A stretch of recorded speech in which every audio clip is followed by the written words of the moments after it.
कई सरपंचों ने हमारे साथ धोखा कर दिया। ये चीज मैंने देखी है, कोरोना के बाद सारे आलसी हो गए, मैं भी आलसी हो गया था। अगर पार्टी को समुद्र जैसा विशाल बनाना चाहते हैं, पार्टी को और मजबूती के साथ आगे बढ़ाना चाहते हो, तो साथियों मैदान में उतरकर घर घर जाओ। ये झंडे हैं, छल्ले हैं, पर्चे हैं, ये घरों में दिखेंगे तो प्रचार प्रसार बढ़ेगा। मगर मैं डाटा जरूर निकलवा के देखूंगा। अगर कोई दोषी अधिकारी होंगे तो उनके खिलाफ भी सख्त से सख्त सजा कार्रवाई करने का काम हमारी सरकार को। ये वादा करता हूं कि अगले 48 घंटे में आपके स्कूल का नाम भी। गांव में लाइब्रेरी बनाई, 17 बच्चे लाइब्रेरी में पढ़ा करते थे। अमित और बता रहे थे 14 सरकारी नौकरी तक। शहर वाले जो रेस में हमारे गांव वालों से आगे है, कहीं ना कहीं उनको हम पीछे कर पाएंगे।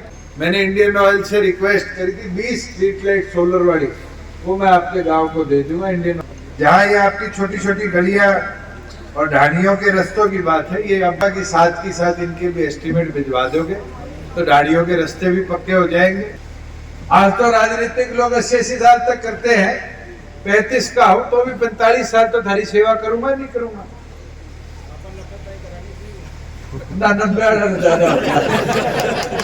सरपंच तो आपका सुधा सा है, आया, स्वागत किया, कह दिया गांव में काम कर देना और बैठ गया। काम डिमांड कोई नहीं करके गया, पर बाद में मेरे पास बैठ के 9 चीजें गिनवा गया। और ये अच्छी आदत है। मगर डिमांड क्या थी? कहते जी आपने सारे स्कूलों का नाम शहीदों के नाम पे करवा दिया और हमारा स्कूल रह गया। मैं पहले ये वादा करता हूं कि अगले 48 घंटे में आपके स्कूल का नाम भी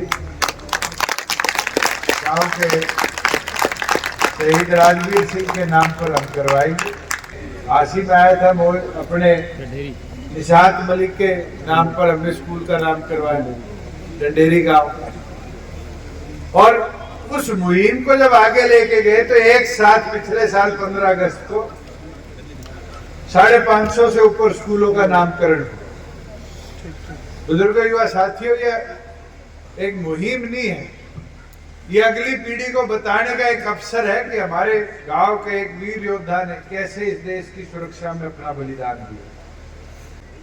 एक मांग आई है लाइब्रेरी की कि हमारे गांव में डिजिटल लाइब्रेरी बनाया जाए। हमारा सपना है कि हरियाणा प्रदेश की 6800 गाँव में 6300 पंचायतों में सब में डिजिटल लाइब्रेरी बने। आज के दिन भी 1250 से ऊपर गांव में डिजिटल लाइब्रेरी का निर्माण कार्य हो रहा है। अभी सरपंच ने पूछा जगह है कि जगह नहीं है। मैं तो कहता हूँ आपके प्रिंसिपल से स्कूल के लिखवा दो, गेट के साथ हम फंड दे देंगे, आप लिख के हमें दे दो कि हमारे स्कूल में डिजिटल लाइब्रेरी बनाया जाए। फायदा क्या होगा? गांव का छोटा गांव है अपना, 1200-1300 की आबादी, और लाभ ये होगा कि बीच में पड़ जाएगा आसपास की 4-5 ढाणियों के बच्चे भी जो आज हाथी खर्चा करके पढ़ने जाते हैं, उनके लिए भी कहीं ना कहीं एक अच्छी व्यवस्था स्कूल की बन जाएगी जहां पर वो आकर अपनी तैयारी कर पाएंगे। अभी मैं नारनौंद में जाके आया, खेड़ी के चोपटा के गांव में लाइब्रेरी बनाई। 17 बच्चे लाइब्रेरी में पढ़ा करते थे। अमित और बता रहे थे 14 सरकारी नौकरी तक। कितना लाभ मिला गांव में लाइब्रेरी का, और इसी चीज को हम लेकर चल रहे हैं। और मुझे तो बड़ी खुशी थी, पिछले साल के बजट में केंद्र सरकार ने भी कहा देश के प्रत्येक गांव में डिजिटल लाइब्रेरी बनाई जाएगी और उससे एक ही लाभ होगा। आज शहर वाले जो रेस में हमारे गांव वालों से आगे है, कहीं ना कहीं उनको हम पीछे कर पाएंगे। जहां आपके क्यू शेल्टर की बात है, बस की व्यवस्था के लिए सरकार से मांगने की जरूरत नहीं। ट्रांसपोर्ट डिपार्टमेंट ने फंड जिला परिषद को दे दिए। ये तो मोहित औरों की ड्यूटी है जिला परिषद के मेंबरों की। जितनी जल्दी ये फंड को जीएम से लेके और यहाँ काम शुरू कर लेंगे, उतनी जल्दी आपके यहाँ पर क्यू शेल्टर की व्यवस्था बन जाएगी। जहाँ स्ट्रीट लाइट की बात है, स्ट्रीट लाइट की पावर पहले विभाग के पास थी, पीडब्ल्यूडी के पास। जब हम सड़कें बनाते थे तो कई सरपंचों ने हमारे साथ धोखा कर दिया। सरपंचों ने क्या किया? लाइटें लगवा ली, बिजली बिल भरने का टाइम आया तो पीछे हट गए और रेजोल्यूशन कर दिया हमारी पंचायत में पैसे नहीं। तो अब सरकार ने पावर ही सरपंचों को दे दी और कोई ऐसा हरियाणा का सरपंच नहीं है जो ये कहता हो मेरे पास चवन्नी नहीं।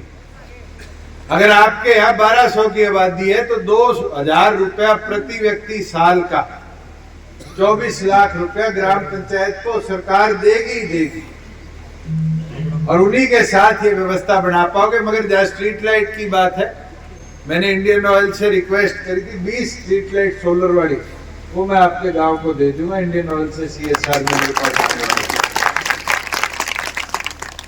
जहाँ आपके गांव के 4 दीवारी तालाब की बात है, अब 4 दीवारी नहीं कर रहे, अमृत सरोवर योजना में मॉडल पॉन्ड की व्यवस्था कर रहे और उसके अंदर पॉन्ड अथॉरिटी की वेबसाइट पे आपको पता चल जाएगा कि आपके तालाब का काम पहले चरण में है, दूसरे चरण में है, तीसरे चरण में। उसको देख लो और जितनी जल्दी हो उसका चरण अगर शुरू हो गया तो उसके अंदर टेंडर लगा दो। 800 करोड़ रुपए पॉन्ड अथॉरिटी को HRDF से निकाल कर हरियाणा सरकार ने दिए थे, इसीलिए कि हमारे गांव के तालाब जो मनरेगा की वजह से बदहाल हो गए थे उनका सौंदर्यीकरण हो।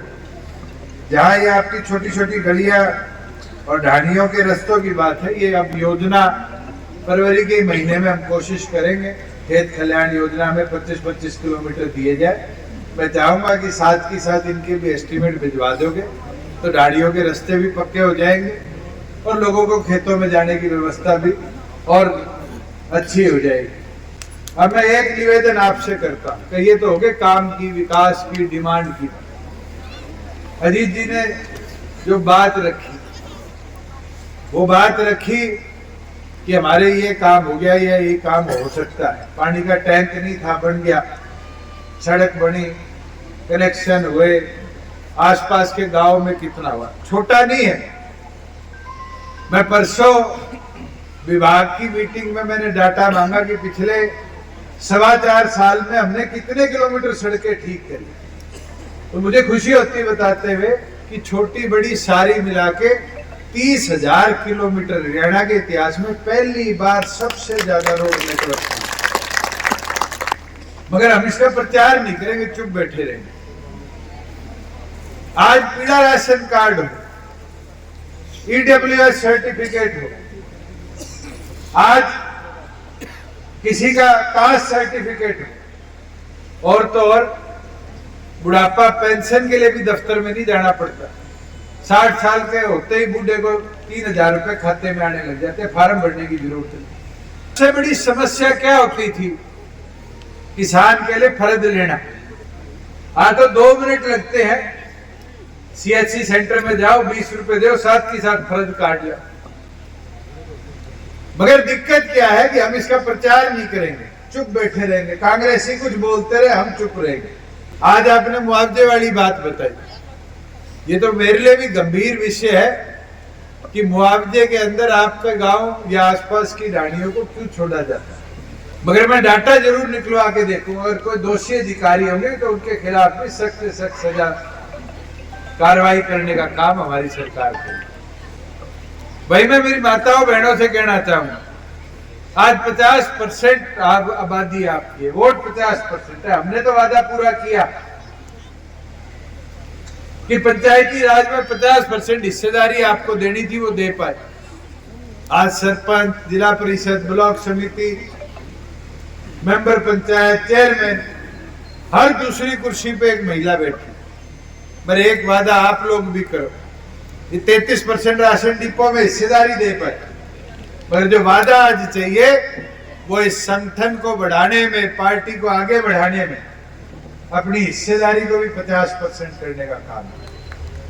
बुजुर्ग युवा साथियों, हिस्सेदारी 50% महिलाओं ने कर दी तो हम 11 महीनों की मेहनत में 15-16% वोट 10 विधायकों में पहुंच पाए थे। ये तो उस समय लोगों का विश्वास नहीं था कि आपकी पार्टी राज्य में हिस्सेदारी डाल देगी, इतने विधायक आ जाएंगे, नहीं तो आपका के 80 की सीट खोते। हमारे तो आंकड़े भी बड़े होते, मगर उस समय एक भ्रम फैलाया गया कांग्रेसियों द्वारा कि छोरे 19 में नहीं 24 में आ जाएंगे। कहते थे नहीं कहते थे? और आज क्या कहते हैं कांग्रेसी कि 24 मुश्किल है, 29 पक्का आ जाएगा। मेरी तो 35 साल है, 25 का वोट मांगने लग गया था। एक दिन घबराया नहीं घबराया। जब कहता था 45 साल, अगर 70 का रिटायर हुआ, 55 साल अगर 80 का रिटायर हुआ। आज तो राजनीतिक लोग 80 साल तक करते हैं, 35 का हो तो भी 45 साल तो थारी सेवा करूंगा नहीं करूंगा ना, 90 आप लोग मेहनत करते रहे तो चौधरी अजय सिंह चौटाला जी के कंधों को ताकत 2024 में संगठन देने का काम। पर संगठन की ताकत को आपको बढ़ाना पड़ेगा। टीम बनकर आप सबको मैदान में उतरकर काम करना पड़ेगा। आप सब ने काम कर लिया, चाहे लोकसभा हो चाहे विधानसभा हो। 2014 के लोकसभा से ज्यादा मजबूती के साथ हासिल की अपनी सीट के अंदर अपने वोटों की तादाद भी बढ़ाएंगे और इतिहास की तरह इस गढ़ को जीतने का भी काम। तो निवेदन करता हूं, अजीत जी कह रहे थे भाई मजबूती से रहो, मजबूती की बात नहीं, टीम बन के चलेंगे तभी।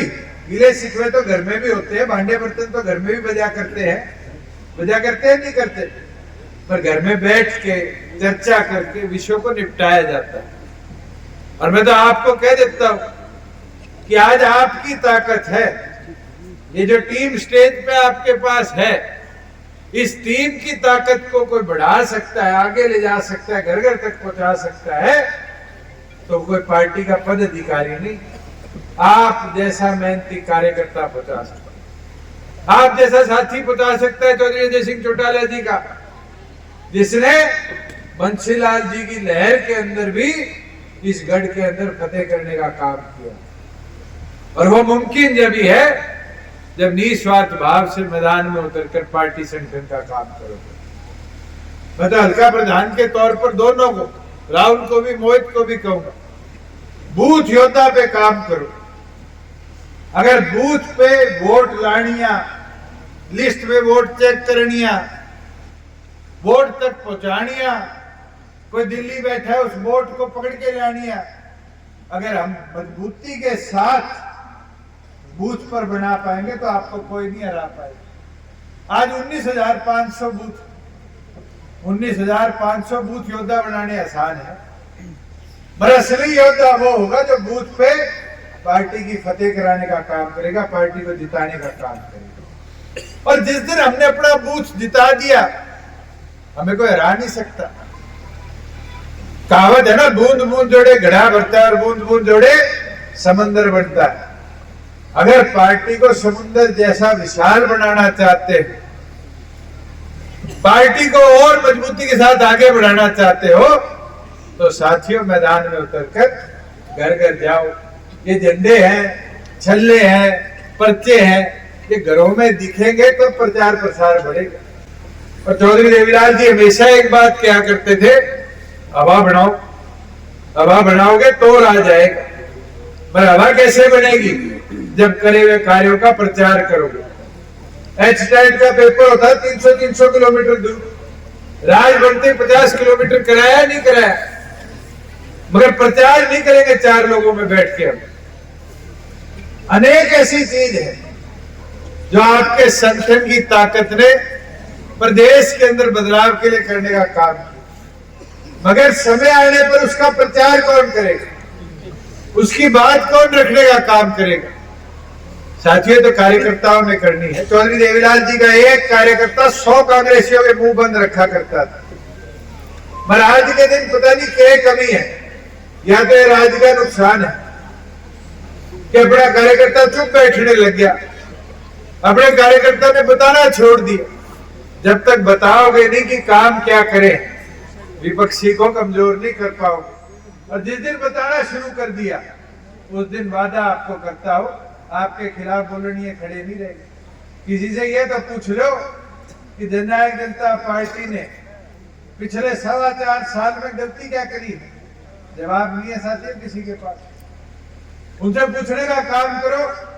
प्रदेश का राजस्व ये स्टैंप ड्यूटी की बात करते थे, घोटाला हो गया, 6,200 करोड़ से 10,400 करोड़ पहुंचा दिया, 4,200 करोड़ फालतू ला दिया। चोरी रोकी जब भी आया होगा। आज 30,000 किलोमीटर सड़कें बन गई, वो इसलिए ही बनी कि हमारी सोच विकास की थी।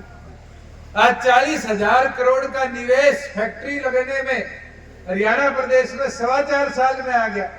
ये इसलिए आया होगा क्योंकि आपकी सोच अच्छी थी, राज में आपकी हिस्सेदारी में ये कदम उठ पाए।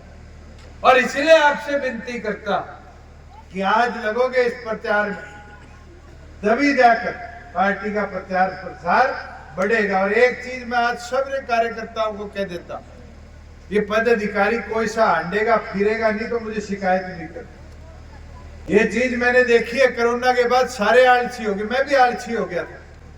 पर मैंने 1 साल पहले प्रदेश कार्यकारिणी में एक वादा किया था, 4 चीज पे काम करूंगा। एक तो सिर से ठंडा रहूंगा, एक मुंह से मीठा रहूंगा, एक पांव की रफ्तार नहीं रुकने दूंगा, एक पार्टी का प्रचार नहीं रुकने दूंगा। साथियों, इन 4 चीजों पे काम करके दिखा दो, आपको कोई कमजोर नहीं कर पाएगा, आपकी ताकत को कोई रोक नहीं पाएगा।